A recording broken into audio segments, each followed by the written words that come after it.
Hello friends, I'm Varun Vohra and welcome to my channel IT with Varun Vohra to master the fundamentals.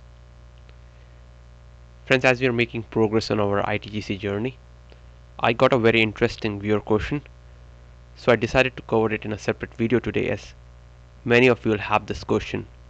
and it is important to understand this specific concept for